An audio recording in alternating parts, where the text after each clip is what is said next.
Hello everyone, welcome back to the smart exam.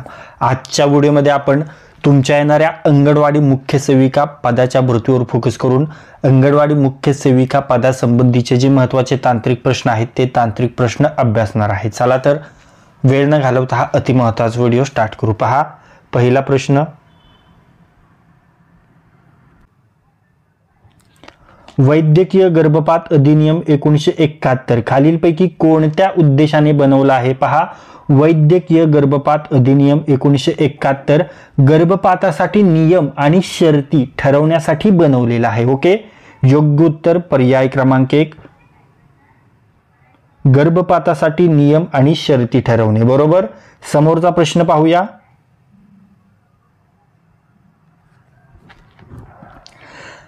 वैद्यकीय गर्भपात अधिनियम 1971 केव्हा लागू झाला? पहा, अति महत्वाचा प्रश्न आहे।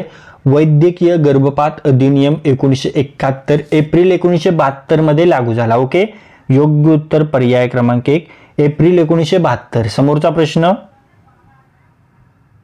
मित्रांनो, जर तुम्ही यापूर्वीचे ICDS व्हिडिओ सिरीज मधील व्हिडिओ पाहिले असतील तर या व्हिडिओज मध्ये घेतलेले प्रश्न किती एक्झाम ओरिएंटेड आहेत हे तुम्हाला समजतच असेल आणि तुमच्याच आग्रहास्तव अशाच प्रश्नांची टेस्ट सिरीज आपण लॉन्च केलेली आहे।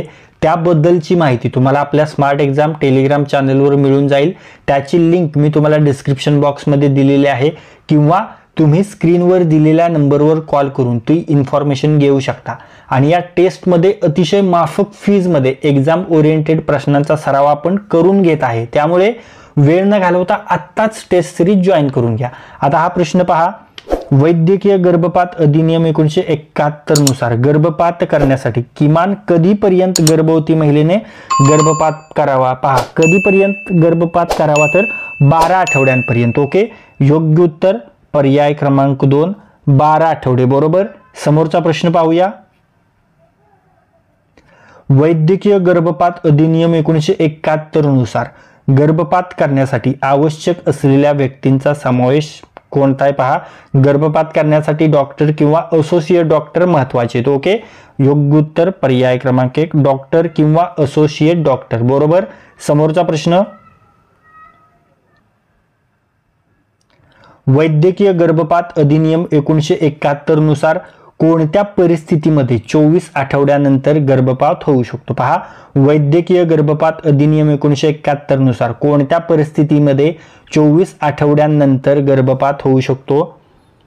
तर गंभीर मानसिक विकार आणि किंवा गंभीर शारीरिक स्थिती असलेल्या महिलेस होऊ शकतो। ओके, योग्य उत्तर पर्याय क्रमांक 1, गंभीर मानसिक विकार किंवा गंभीर शारीरिक स्थिती असलेल्या महिलेस होऊ शकतो। ओके, पुढे पाहूया।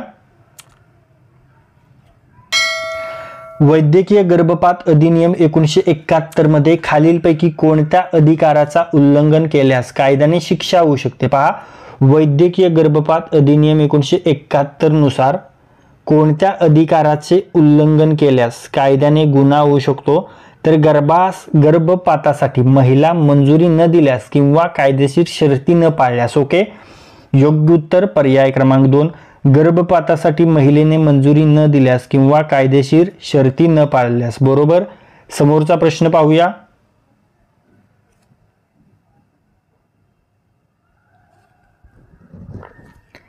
वैद्यकीय गर्भपात अधिनियम 1971 नुसार गर्भपात करणारे डॉक्टर कोणत्या संस्थेचे असावेत? पहा, वैद्यकीय गर्भपात अधिनियम 1971 नुसार गर्भपात करणारे डॉक्टर सरकारी हॉस्पिटल्स किंवा सरकारी मान्यता प्राप्त संस्थेचे असावेत। ओके, योग्य उत्तर पर्याय क्रमांक 1, सरकारी हॉस्पिटल्स किंवा सरकारी मान्यता प्राप्त संस्था। बरोबर। समोरचा प्रश्न पाहूया। वैद्यकीय गर्भपात अधिनियम 1971 नुसार गर्भपात करणारा डॉक्टर कोणत्या प्रकारचा डॉक्टर असावा? पहा, वैद्यकीय गर्भपात अधिनियम 1971 नुसार गर्भपात करणारा डॉक्टर वैद्यकीय आणि सर्जिकल प्रशिक्षित डॉक्टर असावा। ओके, योग्य उत्तर पर्याय क्रमांक 1, वैद्यकीय आणि सर्जिकल प्रशिक्षित डॉक्टर। बरोबर। समोरचा प्रश्न पाहूया। वैद्यकीय गर्भपात अधिनियम 1971 नुसार गर्भपात करण्यासाठी महिला किती आठवडे गर्भवती असाव्यात? वैद्यकीय गर्भपात अधिनियम 1971 नुसार गर्भपात करण्यासाठी महिला 12 आठवड्यांपर्यंत गर्भवती असाव्यात. ओके, योग्य उत्तर पर्याय क्रमांक 2, 12 आठवडे. समोरचा प्रश्न. आता पहा मित्रांनो, हा प्रश्न आपण पाहिलेला आहे आणि या प्रश्नाचे उत्तर मी तुम्हाला सांगणार नाही, तुम्ही मला सांगायचं आहे कमेंट बॉक्समध्ये. वैद्यकीय गर्भपात कायदा 1971 केव्हापासून लागू झाला? 4 पर्याय आहेत, 4 पर्यायापैकी योग्य पर्याय कमेंट करायचा आहे. प्रश्न पुन्हा एकदा पहा. वैद्यकीय गर्भपात कायदा 1971 केव्हापासून लागू झाला? फटाफट आन्सर करायचा आहे. आत्ताच पाहिलेला प्रश्न आहे. समोरचा प्रश्न पाहूया. विधीप्रमाणे कोणत्या वयातील महिलांसाठी गर्भपाताची शर्ती लागू होत नाहीत? पहा, विधीप्रमाणे कोणत्या वयातील महिलांसाठी गर्भपाताच्या शर्ती लागू होत नाहीत? तर 18 वर्षांखालील. कारण 18 वर्षांखालील महिलांसाठी गर्भपात करण्यासाठी पालकांची संमतीची आवश्यकता असते, हे लक्षात ठेवा. पालकांची साईन घेतली जाते तेव्हाच 18 वर्षाखालील महिलांचा गर्भपात होऊ शकतो, हे लक्षात ठेवा. म्हणून या प्रश्नाचे योग्य उत्तर असेल पर्याय क्रमांक 1, 18 वर्षाखालील. ओके, 18 वर्षाखालील. समोरचा प्रश्न. वैद्यकीय गर्भपात अधिनियम 1971 मध्ये खालीलपैकी कोणत्या कारणामुळे गर्भपात करण्याची परवानगी आहे? पहा, वैद्यकीय गर्भपात अधिनियम 1971 मध्ये कोणत्या कारणामुळे गर्भपात करण्याची परवानगी आहे? तर बलात्कार, अवैध गर्भधारणा आणि गर्भवती महिलेस मानसिक किंवा शारीरिक धोका, या सर्वच कारणामुळे. मग या प्रश्नाचे योग्य उत्तर असेल पर्याय क्रमांक 4, वरील सर्व. ओके, समोरचा प्रश्न.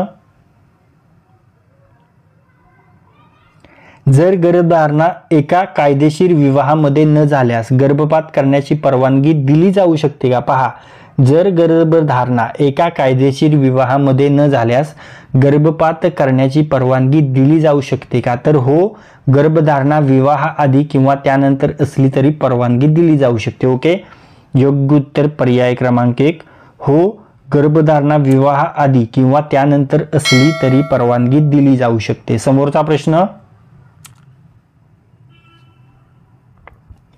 गर्भपात केल्यानंतर महिला कोणत्या प्रकारच्या मदतीला पात्र असू शकते? गर्भपात केल्यानंतर महिला मानसिक मदत, शारीरिक पुनर्वसन, कायदेशीर मदतीसाठी पात्र असू शकते. मग या प्रश्नाचे योग्य उत्तर असेल पर्याय क्रमांक 4, वरील सर्व. बरोबर. समोरचा प्रश्न पाहूया. वैद्यकीय गर्भपात अधिनियम 1971 नुसार गर्भपात करण्यासाठी गर्भवती महिलेस कोणती किमान वयोमर्यादा आहे? आत्ताच पाहिलेलं आहे आपण. वैद्यकीय गर्भपात अधिनियम 1971 नुसार गर्भपात करण्यासाठी गर्भवती महिलेस किमान 18 वर्षाची वयोमर्यादा आहे. ओके, योग्य उत्तर पर्याय क्रमांक 2, 18 वर्षे. समोरचा प्रश्न.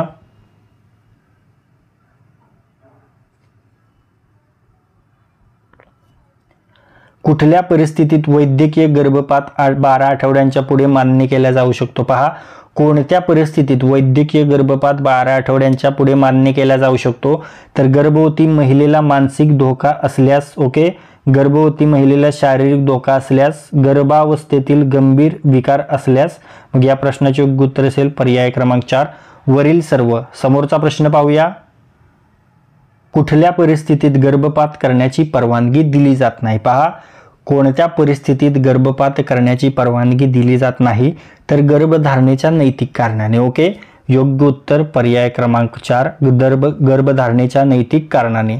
समोरचा प्रश्न पाहूया.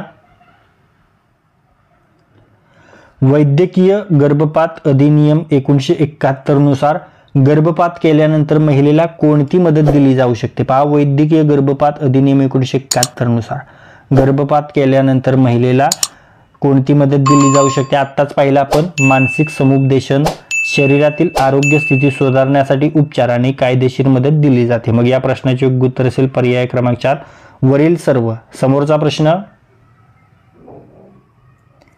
गर्भपातादरम्यान कायद्यानुसार डॉक्टरला काय करणे आवश्यक आहे? गर्भपातादरम्यान कायद्यानुसार डॉक्टरला गर्भपात केल्यानंतर संबंधित कागदपत्रे तयार करणे आवश्यक आहे. ओके, योग्य उत्तर पर्याय क्रमांक 1, गर्भपात केल्यानंतर संबंधित कागदपत्रे तयार करणे. ओके, समोरचा प्रश्न पाहूया.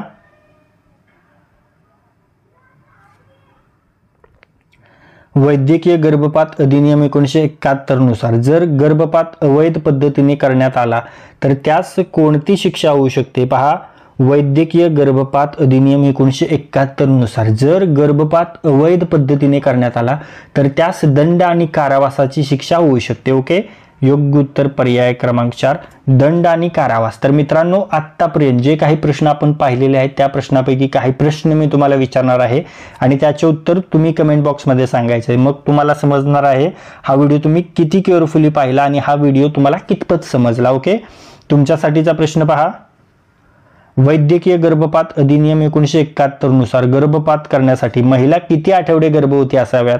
तुमच्यासाठी 4 पर्याय आहेत. 4 पर्यायापैकी योग्य पर्याय कमेंट करायचा आहे. ओके, प्रश्न पुन्हा एकदा पहा, वैद्यकीय गर्भपात अधिनियम 1971 नुसार गर्भपात करण्यासाठी महिला किती आठवडे गर्भवती असाव्यात? फटाफट आन्सर कमेंट करायचं आहे. तुमच्यासाठीचा समोरचा प्रश्न पाहूया, कुठल्या परिस्थितीत वैद्यकीय गर्भपात 12 आठवड्यांच्या पुढे मान्य केला जाऊ शकतो? तुमच्यासाठी 4 पर्याय आहेत. 4 पर्यायापैकी योग्य पर्याय तुम्हाला कमेंट करायचा आहे. आत्ताच पाहिलेला प्रश्न आहे. प्रश्न पुन्हा एकदा पहा, कुठल्या परिस्थितीत वैद्यकीय गर्भपात 12 आठवड्यांच्या पुढे मान्य केला जाऊ शकतो? आत्ताच पाहिलेला प्रश्न आहे. तुमच्यासाठी 4 पर्याय आहेत. 4 पर्यायापैकी योग्य पर्याय तुम्हाला फटाफट कमेंट बॉक्समध्ये सांगायचा आहे. ओके, राष्ट्रीय अन्न सुरक्षा कायदा 2013 अंतर्गत कोणत्या व्यक्तींना लाभ दिला जातो? राष्ट्रीय अन्न सुरक्षा कायदा 2013 अंतर्गत ग्रामीण आणि शहरी दोन्ही भागातील गरिबांना लाभ दिला जातो. ओके, योग्य उत्तर पर्याय क्रमांक 3, ग्रामीण आणि शहरी दोन्ही भागातील गरिबांना. ओके, त्यानंतर समोरचा प्रश्न, मित्रांनो, जर तुम्ही यापूर्वीचे ICDS व्हिडिओ सिरीजमधील व्हिडिओ पाहिले असतील तर या व्हिडिओजमध्ये घेतलेले प्रश्न किती एक्झाम ओरिएंटेड आहेत हे तुम्हाला समजतच असेल आणि तुमच्याच आग्रहास्तव अशाच प्रश्नांची टेस्ट सिरीज आपण लॉन्च केलेली आहे. त्याबद्दलची माहिती तुम्हाला आपल्या स्मार्ट एक्झाम टेलिग्राम चॅनलवर मिळून जाईल.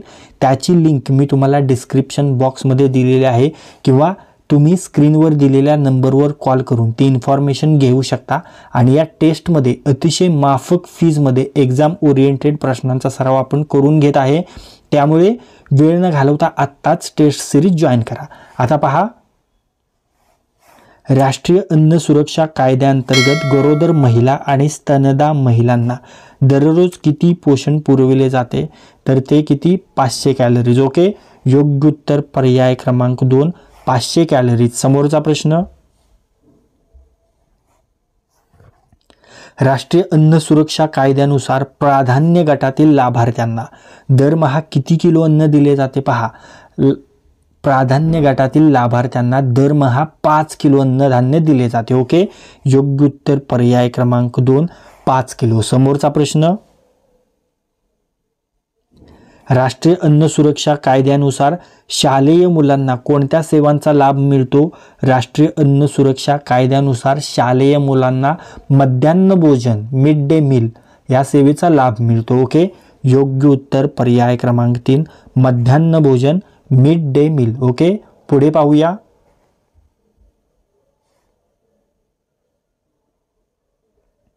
राष्ट्रीय अन्न सुरक्षा कायद्याअंतर्गत प्रत्येक वर्षी किमान किती टक्के गरिबांना अन्न सुरक्षा दिली जाते?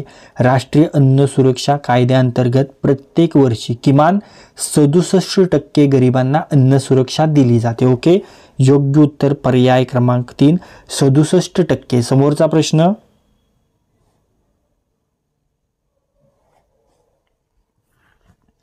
राष्ट्रीय अन्न सुरक्षा कायद्यानुसार गरोदर महिला आणि स्तनदा मातांना कोणती आर्थिक मदत दिली जाते? तर ती 6,000 रुपयांची मदत दिली जाते. ओके, योग्य उत्तर पर्याय क्रमांक 3, 6,000 रुपये. समोरचा प्रश्न, राष्ट्रीय अन्न सुरक्षा कायदा कोणत्या विभागाच्या अंतर्गत येतो?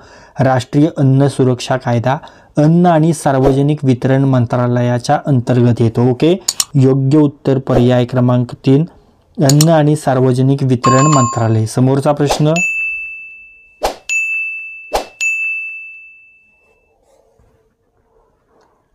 राष्ट्रीय अन्न सुरक्षा कायद्याच्या अंतर्गत कोणत्या वयोगटातील मुलांना पोषक आहार मिळतो? पहा, राष्ट्रीय अन्न सुरक्षा कायद्याच्या अंतर्गत 0 ते 14 वर्ष वयोगटातील मुलांना पोषक आहार मिळतो? ओके, योग्य उत्तर पर्याय क्रमांक 3, 0 ते 14 वर्षे. समोरचा प्रश्न, राष्ट्रीय अन्न सुरक्षा कायदा 2013 अंतर्गत धान्याचे दर किती ठरवले आहेत? पहा, राष्ट्रीय अन्न सुरक्षा कायदा 2013 अंतर्गत, हे लक्षात ठेवा, तर गहू 3 रुपये आणि तांदूळ 2 रुपये. ओके, योग्य उत्तर पर्याय क्रमांक 1, गहू 3 रुपये, तांदूळ 2 रुपये. समोरचा प्रश्न, राष्ट्रीय अन्न सुरक्षा कायदा 2013 कोणत्या प्रकारच्या व्यक्तींना अन्न सुरक्षा प्रदान करण्यासाठी लागू करण्यात आला आहे?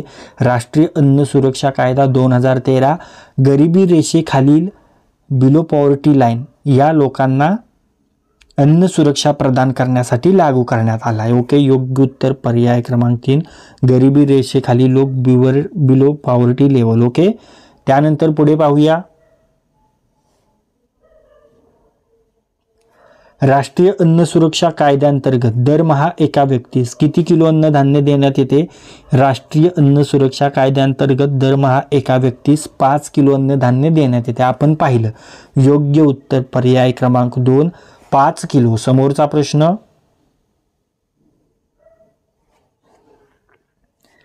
राष्ट्रीय अन्न सुरक्षा कायदा 2013 अंतर्गत कोणते अन्नधान्य अत्यंत कमी दरात प्रदान केले जाते? पहा, या 4 पर्यायापैकी जे गहू आहे ते राष्ट्रीय अन्न सुरक्षा कायदा 2013 अंतर्गत अत्यंत कमी दराने प्रदान केले जाते. ओके, योग्य उत्तर पर्याय क्रमांक 2, गहू. समोरचा प्रश्न,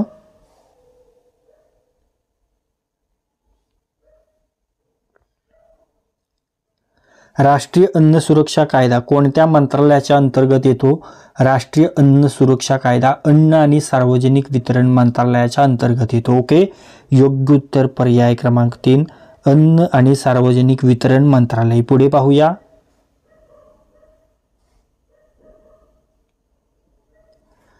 राष्ट्रीय अन्न सुरक्षा कायद्यानुसार लाभार्थ्यांना कोणत्या 2 प्रकारात विभागले जाते?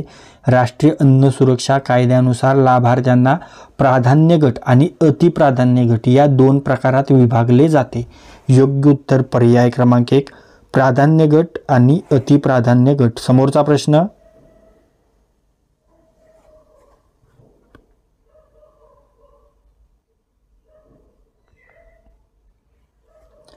राष्ट्रीय अन्न सुरक्षा कायद्यानुसार अन्न सुरक्षा योजनेअंतर्गत किती लोकसंख्या लाभार्थी आहे? राष्ट्रीय अन्न सुरक्षा कायद्यानुसार अन्न सुरक्षा योजनेअंतर्गत 50% शहरी आणि 75% ग्रामीण लोकसंख्या लाभार्थी आहे. ओके, योग्य उत्तर पर्याय क्रमांक 1, 50% शहरी आणि 75% ग्रामीण. पुढे पाहूया, राष्ट्रीय अन्न सुरक्षा कायदा कोणत्या घटकांसाठी प्रभावी आहे?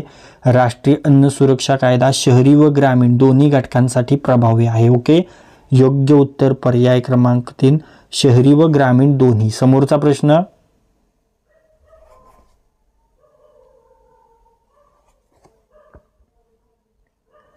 राष्ट्रीय अन्न सुरक्षा कायद्यानुसार लाभार्थ्यांना कोणत्या प्रकारची भोजनाची हमी दिली जाते? राष्ट्रीय अन्न सुरक्षा कायद्यानुसार लाभार्थ्यांना पौष्टिक भोजनाची हमी दिली जाते. ओके, योग्य उत्तर पर्याय क्रमांक 2, पौष्टिक भोजन. समोरचा प्रश्न, राष्ट्रीय अन्न सुरक्षा कायद्याअंतर्गत अंगणवाड्यांमध्ये कोणत्या वयोगटातील मुलांना लाभ मिळतो? राष्ट्रीय अन्न सुरक्षा कायद्याअंतर्गत 0 ते 6 वर्षे वयोगटातील मुलांना लाभ मिळतो. ओके, योग्य उत्तर पर्याय क्रमांक 1, 0 ते 6 वर्षे. समोरचा प्रश्न, केंद्र सरकार राष्ट्रीय अन्न सुरक्षा कायद्यानुसार पुरवठा करत असलेला अन्नधान्याचा कोणता प्रकार आहे? गहू, तांदूळ आणि मोठ. ओके, योग्य उत्तर पर्याय क्रमांक 3, गहू, तांदूळ आणि मोठ. पुढे पाहूया, राष्ट्रीय अन्न सुरक्षा कायद्याअंतर्गत कोणती संस्था अंमलबजावणी करते?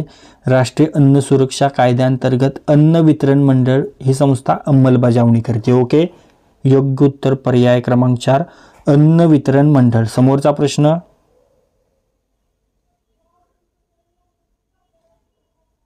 राष्ट्रीय अन्न सुरक्षा कायदा 2013चा मुख्य उद्देश काय आहे? राष्ट्रीय अन्न सुरक्षा कायदा 2013चा मुख्य उद्देश आहे गरिबांना किफायतशीर अन्नधान्य. ओके, योग्य उत्तर पर्याय क्रमांक 3, गरिबांना किफायतशीर अन्नधान्य. समोरचा प्रश्न,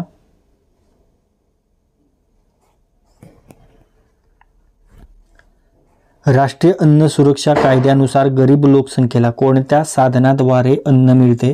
राष्ट्रीय अन्न सुरक्षा कायद्यानुसार गरीब लोकसंख्येला सार्वजनिक वितरण प्रणाली या साधनाद्वारे अन्न मिळते, PDS. ओके, योग्य उत्तर पर्याय क्रमांक 3, सार्वजनिक वितरण प्रणाली PDS. समोरचा प्रश्न, राष्ट्रीय अन्न सुरक्षा कायद्याच्या अंतर्गत कोणता लाभार्थी गट समाविष्ट आहे? राष्ट्रीय अन्न सुरक्षा कायद्याच्या अंतर्गत गरोदर महिला आणि स्तनदा माता हा लाभार्थी गट समाविष्ट आहे. ओके, योग्य उत्तर पर्याय क्रमांक 3, गरोदर महिला आणि स्तनदा माता. समोरचा प्रश्न, राष्ट्रीय अन्न सुरक्षा कायद्यांतर्गत गरिबांना किती टक्के किमान अन्न सुरक्षा दिली जाते? राष्ट्रीय अन्न सुरक्षा कायद्यांतर्गत गरिबांना 67% किमान अन्न सुरक्षा दिली जाते. ओके, योग्य उत्तर पर्याय क्रमांक 4, 67%. तर मित्रांनो, आत्तापर्यंत जे काही प्रश्न आपण पाहिलेले आहेत त्या प्रश्नापैकी काही प्रश्न मी तुम्हाला विचारणार आहे आणि त्याचे उत्तर तुम्हाला कमेंट बॉक्समध्ये सांगायचं आहे. मग तुम्हालाच समजणार आहे की हा व्हिडिओ तुम्हाला कितपत समजला आणि हा व्हिडिओ किती केअरफुली तुम्ही पाहिलेला आहे. ओके, पहा, राष्ट्रीय अन्न सुरक्षा कायद्यानुसार शालेय मुलांना कोणत्या सेवांचा लाभ मिळतो? तुमच्यासाठी 4 पर्याय आहेत. 4 पर्यायापैकी योग्य पर्याय कमेंट करायचा आहे. राष्ट्रीय अन्न सुरक्षा कायद्यानुसार शालेय मुलांना कोणत्या सेवांचा लाभ मिळतो? योग्य पर्याय कमेंट करायचा आहे. पुढे पाहूया, राष्ट्रीय अन्न सुरक्षा कायदा 2013 अंतर्गत कोणते अन्नधान्य अत्यंत कमी दरात प्रदान केले जाते? आत्ताच पाहिलेला प्रश्न आहे. 4 पर्याय आहेत तुमच्याजवळ. 4 पर्यायापैकी योग्य पर्याय कमेंट करायचा आहे. राष्ट्रीय अन्न सुरक्षा कायदा 2013 अंतर्गत कोणते अन्नधान्य अत्यंत कमी दरात प्रदान केले जाते? योग्य उत्तर कमेंट करायचं आहे. पुढे पाहूया, राष्ट्रीय अन्न सुरक्षा कायदा 2013चा मुख्य उद्देश काय आहे? तुमच्यासाठी 4 पर्याय आहेत आणि या 4 पर्यायापैकी योग्य पर्याय कमेंट करायचा आहे. हे 4ही पर्याय आपण आत्ताच पाहिलेले आहेत आणि या 4 पर्यायापैकी योग्य पर्याय कमेंट करायचा आहे. राष्ट्रीय अन्न सुरक्षा कायदा 2013चा मुख्य उद्देश काय आहे? उत्तर कमेंट करायचं आहे. चला फटाफट उत्तर कमेंट करा. घरगुती हिंसाचारापासून महिलांचे संरक्षण अधिनियम 2005च्या कोणत्या तरतुदी कौटुंबिक हिंसाचार या संज्ञेची व्याख्या दिली आहे? पहा, कोणत्या तरतुदीत कौटुंबिक हिंसाचार या संज्ञेची व्याख्या दिली? तर कलम 3 मध्ये. ओके, योग्य उत्तर पर्याय क्रमांक 1, कलम 3. समोरचा प्रश्न, स्त्रियांना घरगुती हिंसाचारापासून संरक्षण कायदा 2005 मधील डॅश डॅश अन्वये संरक्षण अधिकाऱ्याने विविध कर्तव्ये पार पाडली पाहिजेत. पहा, स्त्रियांना घरगुती हिंसाचारापासून संरक्षण कायदा 2005 मधील कलम 9(1) अन्वये संरक्षण अधिकाऱ्याने विविध कर्तव्ये पार पाडली पाहिजेत. ओके, योग्य उत्तर पर्याय क्रमांक 2, कलम 9(1). ओके, समोरचा प्रश्न, कौटुंबिक हिंसाचार प्रतिबंध अधिनियम 2005 मधील कलम 32(1) अंतर्गत घडलेला गुन्हा हा काय असतो? पहा, कौटुंबिक हिंसाचार प्रतिबंध अधिनियम 2005 मधील कलम 32(1) अंतर्गत घडलेला गुन्हा दखलपात्र आणि अजामीनपात्र असतो. ओके, मग या प्रश्नाचे योग्य उत्तर असेल पर्याय क्रमांक 3, 1 आणि 2 दोन्ही दखलपात्र आणि अजामीनपात्र. ओके, त्यानंतर समोरचा प्रश्न, स्त्रियांना कौटुंबिक हिंसाचारापासून संरक्षण कायदा 2005 मधील डॅश डॅश अन्वये मॅजिस्ट्रेटच्या स्वेच्छेने किंवा संबंधित पक्षकाराने तशी मागणी केल्यास सुनावणी कॅमेऱ्यात करण्याबाबत तरतूद आहे. पहा, तर कौटुंबिक हिंसाचारापासून संरक्षण कायदा 2005 मधील कलम 16 अन्वये मॅजिस्ट्रेटच्या स्वेच्छेने किंवा संबंधित पक्षकाराने तशी मागणी केल्यास सुनावणी कॅमेऱ्यात करण्याबाबतची तरतूद आहे. ओके, योग्य उत्तर पर्याय क्रमांक 2, 16 बरोबर. समोरचा प्रश्न, कौटुंबिक हिंसाचारापासून महिलांचे संरक्षण अधिनियम 2005 नुसार जर संरक्षण अधिकारी आपले कर्तव्य पार पाडू शकले नाही तर त्यास तुरुंगवासाची 1 वर्षाची शिक्षा व किती रुपये दंड असतो? 20,000 रुपये. ओके, योग्य उत्तर पर्याय क्रमांक 2 20,000 रुपये. समोरचा प्रश्न, कौटुंबिक हिंसाचारापासून महिलांचे संरक्षण अधिनियम 2005 खाली कौटुंबिक हिंसेच्या व्याख्येत खालीलपैकी कशाचा समावेश होतो? पहा, कौटुंबिक हिंसेच्या व्याख्येत समावेश सांगायचा आहे. शारीरिक छळाचा आहे, लैंगिक छळ देखील आहे, शाब्दिक व भावनिक छळ आहे आणि आर्थिक छळ देखील आहे. ओके, मग या प्रश्नाचे योग्य उत्तर असेल पर्याय क्रमांक 2 वरीलपैकी सर्व. बरोबर. समोरचा प्रश्न पाहूया. कौटुंबिक हिंसाचार प्रतिबंध अधिनियमानुसार दोन्ही पक्षाचे एकूण कौटुंबिक हिंसा झाली असल्याचे न्यायाधीशांना समाधान झाल्यास ते पीडित व्यक्तीच्या डॅश डॅशसाठी व जाब देणाऱ्यास कोणतीही कौटुंबिक हिंसा करण्याचे प्रतिबंध आदेश देऊ शकतात. तर ते संरक्षणासाठी. ओके, योग्य उत्तर पर्याय क्रमांक 1 संरक्षण. बरोबर. समोरचा प्रश्न पाहूया. आणि मित्रांनो, तुम्हा सर्वांचे खूप खूप मनपूर्वक आभार. जसं की तुमच्या आग्रहास्तव आपण ICDS टेस्ट सिरीज लॉन्च केली होती आणि त्या टेस्ट सिरीजसाठी तुम्ही खूप भरभरून प्रतिसाद दिला, त्यासाठी तुमचे भरभरून आभार. आणि मित्रांनो, जर तुमच्यापैकी काही मित्रांना जर ती टेस्ट सिरीज आणखीन लावायची असेल तर स्क्रीनवर दिलेल्या नंबरवर कॉल करून त्याबद्दलची माहिती तुम्ही घेऊ शकता किंवा डिस्क्रिप्शन बॉक्समध्ये आपण टेलिग्राम चॅनल आहे आपला स्मार्ट एक्झाम, त्याची लिंक दिलेली आहे, तिथे जाऊन देखील तुम्ही ती माहिती घेऊ शकता. ओके, आता पहा, कौटुंबिक हिंसाचार अधिनियमांच्या खालील कलमात वैद्यकीय सुविधा मागता येतात. कोणत्या कलमात? तर कलम 7 मध्ये. ओके, योग्य उत्तर पर्याय क्रमांक 2 कलम 7. समोरचा प्रश्न पाहूया. पुढीलपैकी योग्य विधान निवडायचंय. पहा, कौटुंबिक हिंसाचारापासून महिलांचे संरक्षण या कायद्याअंतर्गत कौटुंबिक नातेसंबंधाच्या अर्थामध्ये दत्तक मुलाचा समावेश होत नाही, तर त्याचा देखील समावेश होतो. हे वाक्य चुकीचं आहे. ओके, आणि वरील कायद्याप्रमाणे कौटुंबिक हिंसाचार या संज्ञेच्या व्याख्येमध्ये भावनिक आणि आर्थिक अत्याचाराचा समावेश होतो का? तर होतो. मग हे वाक्य बरोबर आहे. मग काय असेल पर्याय? मग विधान अ चुकीचे असून ब बरोबर आहे. ओके, योग्य उत्तर पर्याय क्रमांक 1 विधान अ चुकीचे असून ब बरोबर आहे. ओके, समोरचा प्रश्न पाहूया.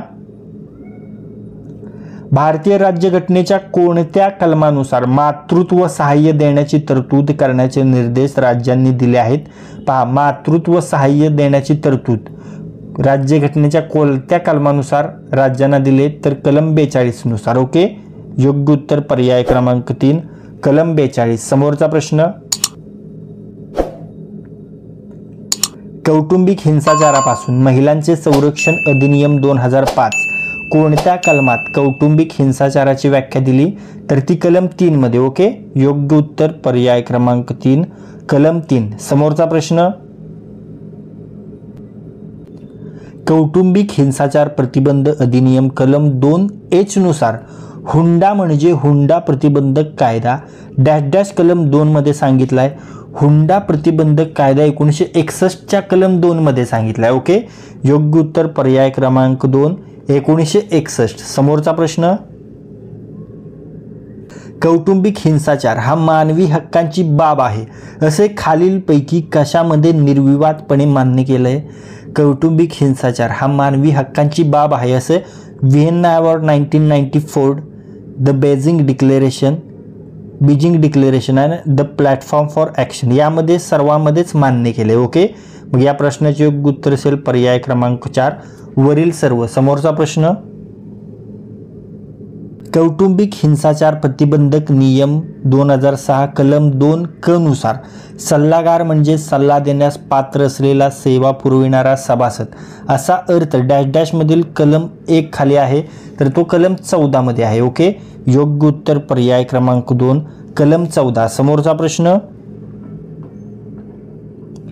कौटुंबिक हिंसाचारापासून महिलांचे संरक्षण अधिनियम 2005च्या कोणत्या कलमात कौटुंबिक हिंसाचार याची व्याख्या दिली आहे? तर कलम 3 मध्ये आपण पाहिलेलं आहे. ओके, योग्य उत्तर पर्याय क्रमांक 1 कलम 3.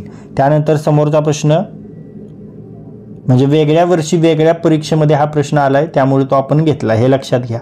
महिलांचे कौटुंबिक हिंसाचारापासून संरक्षण करण्यासाठी प्रतिबंधक नियम डॅश डॅश रोजी अंमलात आला. पहा, महिलांचे कौटुंबिक हिंसाचारापासून संरक्षण करण्यासाठी प्रतिबंधक नियम 26 ऑक्टोबर 2006.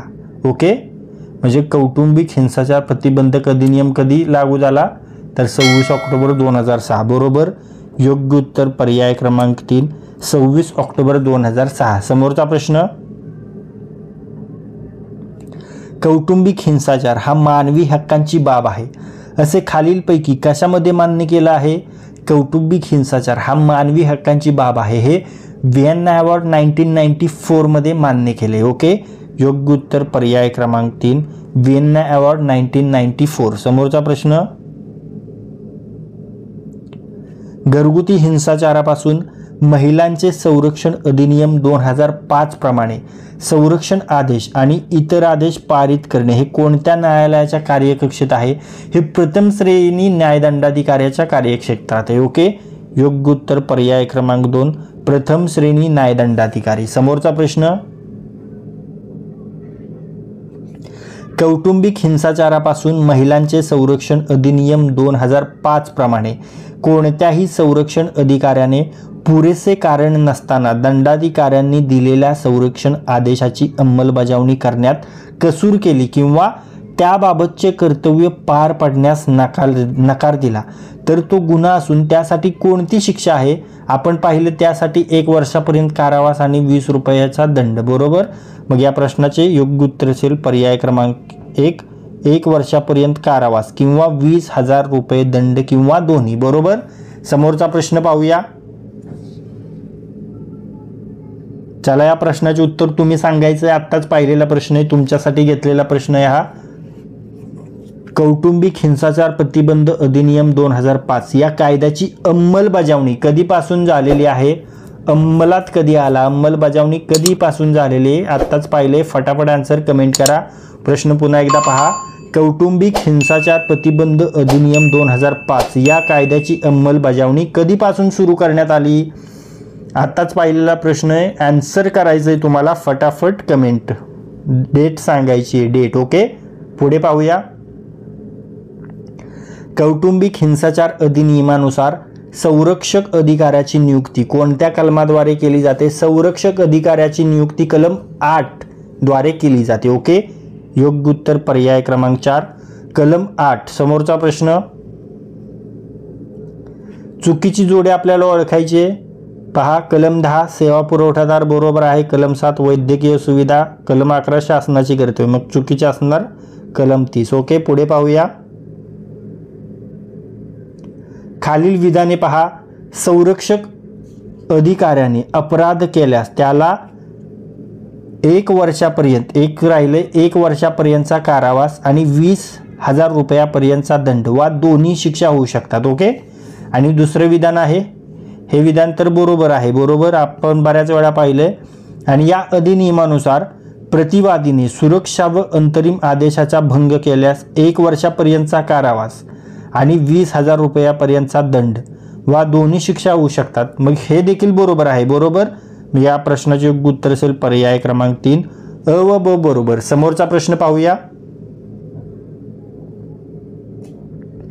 कौटुंबिक हिंसाचार प्रतिबंध अधिनियम 2005 या अधिनियमांतर्गत कलम 16 मध्ये कोणती बाब स्पष्ट करण्यात आली? पहा, कौटुंबिक हिंसाचार प्रतिबंध अधिनियम 2005 या अधिनियमांतर्गत कलम 16 मध्ये इन कॅमेराची सुनावणी हे बाब स्पष्ट केली. ओके, योग्य उत्तर पर्याय क्रमांक 1, कक्षामध्ये इन कॅमेरा सुनावणी चालवणे. ओके, तर मित्रांनो, आत्तापर्यंत जे काही प्रश्न पाहिले त्या प्रश्नापैकी एक प्रश्न मी तुम्हाला विचारणार आहे, त्याचे उत्तर तुम्हाला कमेंटमध्ये सांगायचे. मग त्यावेळी तुम्हाला समजणार आहे हा व्हिडिओ तुम्ही किती केअरफुली पाहिला आणि हा व्हिडिओ तुम्हाला कितपत समजला आहे. ओके, पाहूया तुमच्यासाठीचा प्रश्न.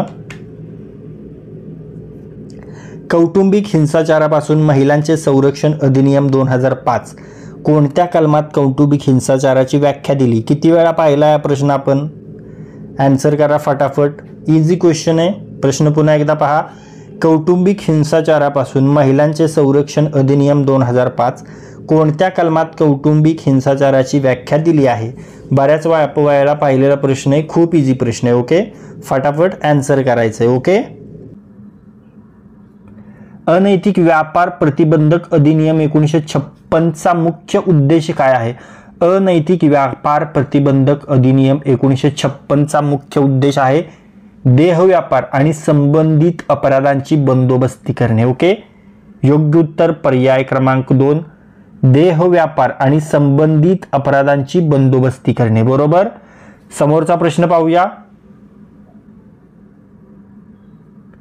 अनैतिक व्यापार प्रतिबंधक अधिनियम 1956 नुसार अज्ञान म्हणजे काय? पहा, अनैतिक व्यापार प्रतिबंधक अधिनियम 1956 नुसार अज्ञान म्हणजे 16 वर्ष पूर्ण केलेली परंतु 18 वर्ष पूर्ण केलेली नाहीत अशी व्यक्ती. ओके, योग्य उत्तर पर्याय क्रमांक 3, 16 वर्ष पूर्ण केलेली परंतु 18 वर्ष पूर्ण केलेली नाहीत अशी व्यक्ती. ओके. आणि मित्रांनो, एक गोष्ट तुम्हाला सांगायची आहे, यापूर्वीचे ICDS व्हिडिओ सिरीजमधील व्हिडिओ तुम्ही पाहिले असतील तर या व्हिडिओजमधील प्रश्न किती महत्त्वाचे आहेत हे तुम्हाला कळालं असेल. आणि तुमच्याच आग्रहास्तव अशाच प्रश्नांची टेस्ट सिरीज आपण लॉन्च केलेली आहे. त्याबद्दलची माहिती तुम्हाला स्क्रीनवर दिलेल्या नंबरवर मिळून जाईल. तिथे कॉल करून त्याबद्दलची माहिती तुम्ही घेऊ शकता आणि आपल्या टेस्ट सिरीजला जॉईन होऊ शकता. त्यामध्ये एक्झाम ओरिएंटेड प्रश्नांचा सराव आपण एकदम माफक फीजमध्ये घेत आहोत, हे लक्षात ठेवा. त्यामुळे लगेच टेस्ट जॉईन करू शकता. त्यानंतर पहा समोरचा प्रश्न. अनैतिक देह व्यापार प्रतिबंधक अधिनियम 1956 अंतर्गत कोणाला वेश्या व्यवसायासाठी दंड दिला जाऊ शकतो? पहा, अनैतिक व्यापार प्रतिबंधक अधिनियम 1956 अंतर्गत महिला किंवा पुरुष जे देह व्यापार करतात त्यांना दंड दिला जाऊ शकतो.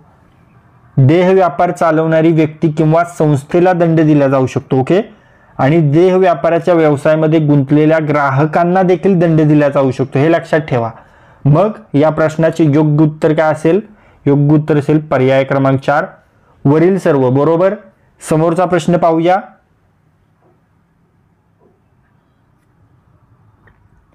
खालील विधाने आपल्याला पाहिजेत. पहा, अनैतिक व्यापार प्रतिबंधक अधिनियम 1956 मधील कलम 2H मध्येच सार्वजनिक ठिकाणांची व्याख्या करण्यात आली आहे आणि यानुसार सार्वजनिक ठिकाणात सार्वजनिक वाहनांचा समावेश होत नाही. पहा, कोणतं योग्य आहे? तर सार्वजनिक ठिकाणात सार्वजनिक वाहनांचा समावेश होत नाही हे चूक आहे. फक्त एक बरोबर आहे. मग या प्रश्नाचे योग्य उत्तर असेल पर्याय क्रमांक 1, फक्त ए बरोबर. ओके, पुढे पाहूया. अनैतिक देह व्यापार प्रतिबंधक अधिनियम 1956च्या कायद्यानुसार वेश्या व्यवसाय करणे कायद्याने कसे व्यवहारले जाते? वेश्या व्यवसाय करणे हा 1956च्या अधिनियमानुसार अनैतिक आणि बेकायदेशीर आहे. ओके, योग्य उत्तर पर्याय क्रमांक 2, अनैतिक आणि बेकायदेशीर आहे. समोरचा प्रश्न.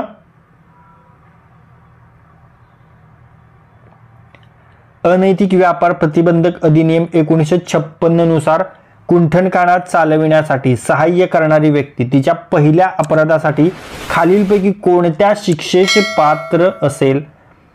कोणत्या शिक्षेस पात्र असेल? पहिल्या अपराधासाठी 1 ते 3 वर्षे सश्रम कारावास किंवा 2000 रुपये दंड. ओके, योग्य उत्तर पर्याय क्रमांक 2, 1 ते 3 वर्षे सश्रम कारावास आणि 2000 रुपये द्रव्यदंड. ओके, समोरचा प्रश्न पाहूया. अनैतिक व्यापार प्रतिबंधक अधिनियम 1956 अंतर्गत कोणत्या कामांवर बंदी घालण्यात आली आहे? पहा, अनैतिक व्यापार प्रतिबंधक अधिनियम 1956 नुसार कोणत्या कामावर बंदी घालण्यात आलेली आहे? वेश्या व्यवसायासाठी व्यक्तींना विकणे यावर बंदी घालण्यात आलेली आहे. वेश्या व्यवसायासाठी इमारतींमध्ये स्थानिक होणे हे देखील बंदी घालण्यात आली आहे. वेश्या व्यवसायास मदत करण्यावर देखील बंदी आहे. मग या प्रश्नाचे योग्य उत्तर असेल पर्याय क्रमांक 4, वरील सर्व. समोरचा प्रश्न पाहूया.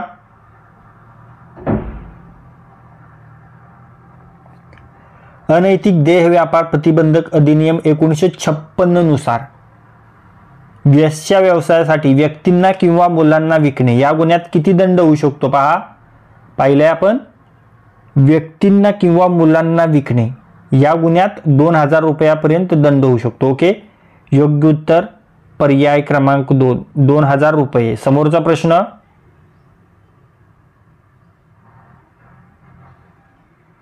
कोणतीही 18 वर्षांवरील व्यक्ती बुद्धिपुरस्सर व्यवसायाच्या मिळकतीवर संपूर्णतः उपजीविका करत असेल तर ती अनैतिक व्यापार प्रतिबंधक अधिनियम 1956 नुसार खालीलपैकी कोणत्या शिक्षेस पात्र राहील. पहा, कोणतीही 18 वर्षांवरील व्यक्ती बुद्धिपुरस्सर व्यवसायाच्या मिळकतीवर संपूर्णतः उपजीविका करत असेल तर ती अनैतिक व्यापार प्रतिबंधक अधिनियम 1956 नुसार 2 वर्षे कारावास किंवा 1000 रुपये द्रव्यदंड किंवा दोन्ही यासाठी शिक्षेस पात्र राहील. ओके, योग्य उत्तर पर्याय क्रमांक 1, 2 वर्षे कारावास किंवा 1000 रुपये द्रव्यदंड किंवा दोन्ही. ओके, समोरचा प्रश्न,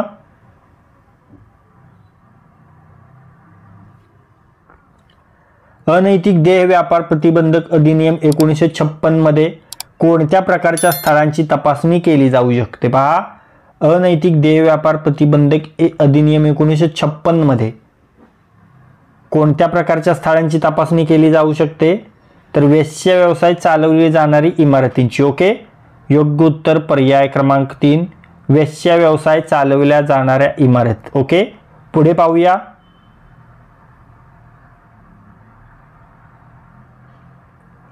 अनैतिक देह व्यापार प्रतिबंधक अधिनियम 1956 कायद्यानुसार खालीलपैकी कोणत्या कृतीस बंदी आहे. पहा, अनैतिक देह व्यापार प्रतिबंधक कायदा 1956 या कायद्यानुसार खालीलपैकी कोणत्या कृतीस बंदी घातली ते आपल्याला सांगायचे. ओके, कोणतेही घर, जागा, कुंटणखाना वेश्या व्यवसायासाठी वापरणे, भाड्याने देणे यावर बंदी आहे. साहजिक आहे, बरोबर आहे. वेश्या व्यवसायाद्वारे उत्पन्न मिळवणे हे देखील बरोबर आहे, बंदीच आहे वेश्या व्यवसाय करण्यासाठी. कोणत्याही व्यक्तीला वेश्यागृहात जाण्यास प्रवृत्त करणे बरोबर आहे, यासाठी देखील बंदी आहे. आणि वेश्या महिलेच्या वतीने ग्राहक शोधणे हे देखील बंदी आहे. ओके, मग या प्रश्नाचे योग्य उत्तर असेल पर्याय क्रमांक 4, वरीलपैकी सर्व. ओके, समोरचा प्रश्न, या अधिनियमात वेश्या व्यवसायासाठी तस्करी किंवा व्यक्तींना विकल्यास किती वर्षांची शिक्षा होऊ शकते. 5 वर्षांची. ओके, योग्य उत्तर पर्याय क्रमांक 3, 5 वर्षे. ओके, समोरचा प्रश्न, कोणतीही प्रार्थना स्थळे, शिक्षण संस्था, रुग्णालये, वसतिगृहे किंवा पोलीस आयुक्तालयाने अधिकृत केलेल्या सार्वजनिक ठिकाणापासून किती मीटरच्या अंतरात आत वेश्या व्यवसाय करणे गुन्हा आहे. 200 मीटर अंतराच्या आत. ओके, योग्य उत्तर पर्याय क्रमांक 2, 200 मीटर. समोरचा प्रश्न पाहूया.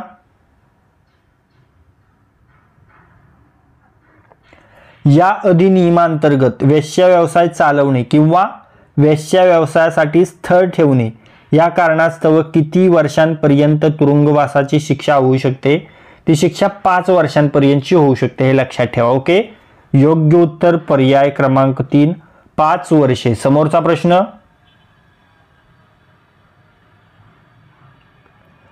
अनैतिक देह व्यापार प्रतिबंधक कायदा 1956 नुसार शिक्षेस पात्र गुन्हा दखलपात्र आहे. बरोबर आहे. आणि पोलिसांना तपासासाठी वॉरंटची गरज नसते, हे देखील बरोबर आहे. मग या प्रश्नाचे योग्य उत्तर असेल पर्याय क्रमांक 3, अ, ब बरोबर. ओके, समोरचा प्रश्न पाहूया. अनैतिक व्यापार प्रतिबंधक अधिनियम 1956 मध्ये वेश्या व्यवसायासाठी इमारती ठेवणे हा अपराध कोणत्याही व्यक्तीला केल्यास कायदा काय कारवाई करतो. त्या व्यक्तीस 3 वर्षांचा तुरुंगवास आणि दंड होऊ शकतो. ओके, योग्य उत्तर पर्याय क्रमांक 2, 3 वर्षांचा तुरुंगवास आणि दंड. ओके, समोरचा प्रश्न,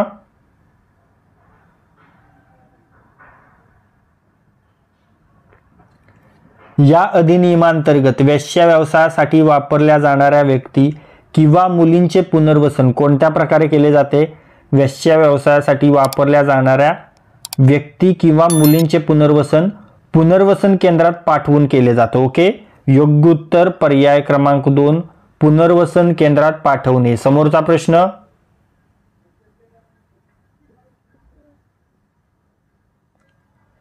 वेश्या व्यवसायासाठी स्त्रियांचा पुरवठा करणे, फूस लावणे, पळविणे या गुन्ह्यांसाठी कोणती शिक्षा आहे? पहा, वेश्या व्यवसायासाठी स्त्रियांचा पुरवठा करणे, फूस लावणे, पळविणे या गुन्ह्यांसाठी 3 ते 7 वर्ष कैद व 2000 रुपयांचा दंड आहे, ही शिक्षा होते. ओके, योग्य उत्तर पर्याय क्रमांक 1, 3 ते 7 वर्ष कैद व 2000 दंड. ओके, समोरचा प्रश्न पाहूया.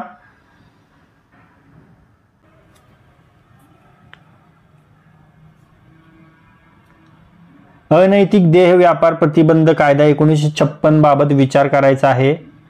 सार्वजनिक ठिकाणी वेश्यावृत्ती करणे बेकायदेशीर असले तरी खाजगीरित्या हा व्यवसाय चालत असून परिणामकारक कायदेशीर निर्बंध नाहीत. ओके, बरोबर आहे. आणि या कायद्यानुसार शिक्षापात्र प्रत्येक गुन्हा दखलपात्र असून पोलिसांना तपासासाठी वॉरंटची गरज नसते. आपण पाहिलं वॉरंटची गरज नसते, हे देखील बरोबर आहे. मग या प्रश्नाचे योग्य उत्तर असेल पर्याय क्रमांक 4 अ ब बरोबर. समोरचा प्रश्न पाहूया.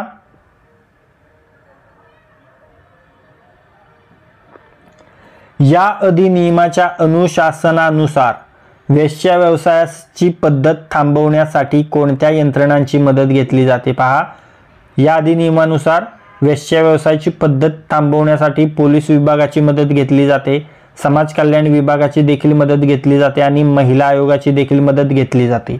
मग या प्रश्नाचे योग्य उत्तर असेल पर्याय क्रमांक 4 वरील सर्व बरोबर. समोरचा प्रश्न पाहूया. अनैतिक देह व्यापार प्रतिबंध कायदा 1956 नुसार खालील प्रकारच्या कृतीस बंदी घातली आहे. पहा, अनैतिक देह व्यापार प्रतिबंध कायदा 1956 नुसार कोणत्या प्रकारच्या कृतीस बंदी घातलेली आहे? वेश्या व्यवसायाद्वारे उत्पन्न मिळवण्यावर बंदी आहे का? तर आहे. कोणत्याही व्यक्तीला वेश्यागृहात जाण्यास प्रवृत्त करणे यासाठी देखील बंदी आहे. वेश्या महिलेच्या वतीने ग्राहक शोधणे यासाठी देखील बंदी आहे. आणि एखाद्या स्त्रीच्या परवानगीने वा परवानगीशिवाय तिला वेश्या व्यवसाय करण्यास भाग पाडणे यास देखील बंदी आहे. मग या प्रश्नाचे योग्य उत्तर असेल पर्याय क्रमांक 4 वरीलपैकी सर्व बरोबर. समोरचा प्रश्न पाहूया.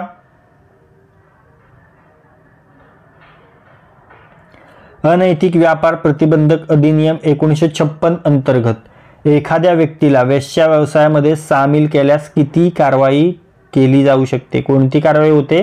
पहा, अनैतिक व्यापार प्रतिबंधक अधिनियम 1956 अंतर्गत एखाद्या व्यक्तीला वेश्या व्यवसायामध्ये सामील केल्यास दंड किंवा तुरुंगवास होऊ शकतो. ओके, योग्य उत्तर पर्याय क्रमांक 4 दंड किंवा तुरुंगवास. समोरचा प्रश्न पाहूया.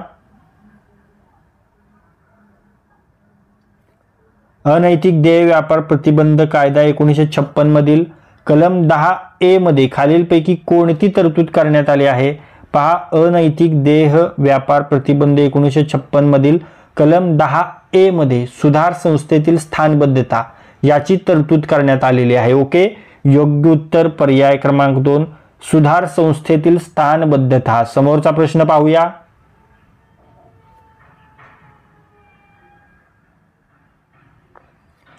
अनैतिक देह व्यापार प्रतिबंध कायदा 1956 मधील खालीलपैकी कोणत्या कलमानुसार सुरक्षागृह स्थापन करण्यात येते? पहा, अनैतिक देह व्यापार प्रतिबंध कायदा 1956 मधील कलम 21 नुसार सुरक्षागृह स्थापन करण्यात येते. ओके, योग्य उत्तर पर्याय क्रमांक 3 कलम 21. समोरचा प्रश्न पाहूया.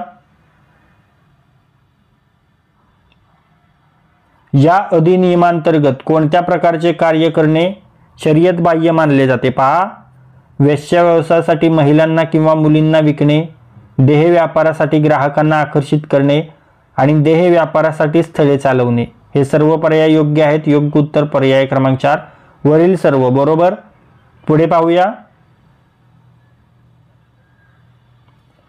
अनैतिक देह व्यापार प्रतिबंध कायदा 1956 नुसार कलम 7 किंवा 8 खाली अपराधी असलेल्या महिलेस न्यायालय योग्य कारणावरून खालीलपैकी कोणत्या कालावधीसाठी सुधार संस्थेमध्ये स्थानबद्ध करण्याचा आदेश देऊ शकेल? पहा, अनैतिक देह व्यापार प्रतिबंध कायदे 1956 नुसार कलम 7 किंवा 8 खाली अपराधी असलेल्या महिलेस न्यायालय योग्य कारणावरून 2 ते 5 वर्षासाठी सुधार संस्थेमध्ये स्थानबद्ध करण्याचा आदेश देऊ शकेल. ओके, योग्य उत्तर पर्याय क्रमांक 3 2 ते 5 वर्ष. समोरचा प्रश्न पाहूया.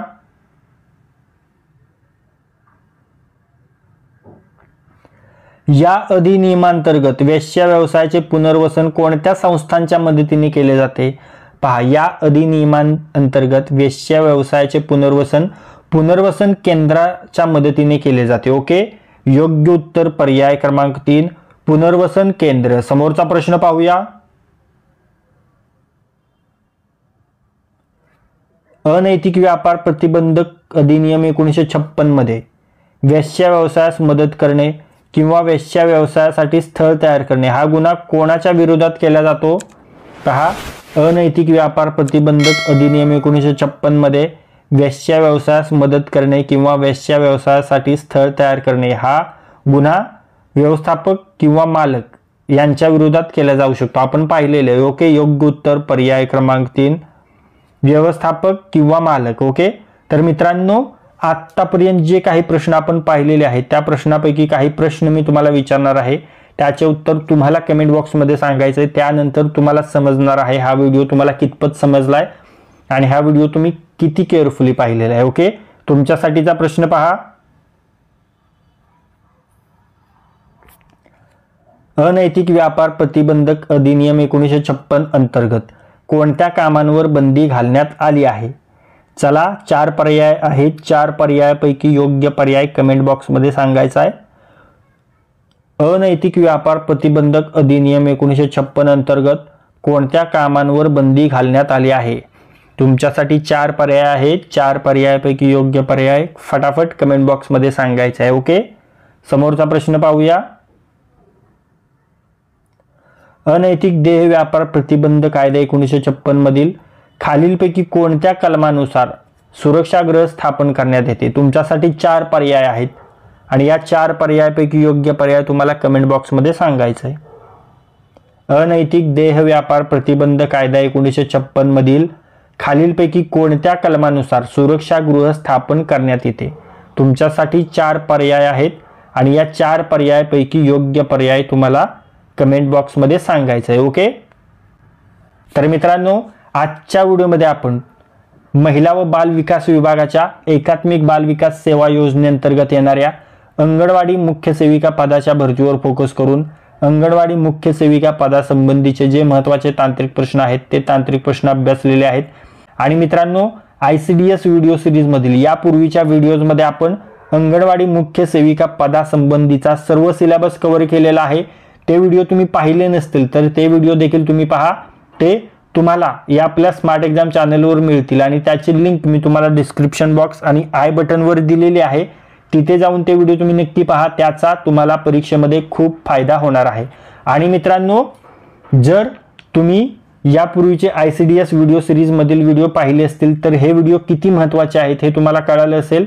आणि तुमच्याच आग्रहास्तव अशाच प्रश्नांची टेस्ट सिरीज आपण लॉन्च केलेली आहे. त्याबद्दलची माहिती तुम्हाला आपल्या स्मार्ट एक्झाम टेलिग्राम चॅनलवर मिळून जाईल.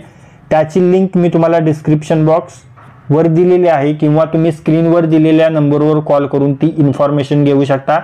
आणि या टेस्टमध्ये अतिशय माफक फीजमध्ये एक्झाम ओरिएंटेड प्रश्नांचा सराव आपण करून घेत आहे. त्यामुळे वेळ न घालवता आत्ताच टेस्ट सिरीज जॉईन करून घ्या.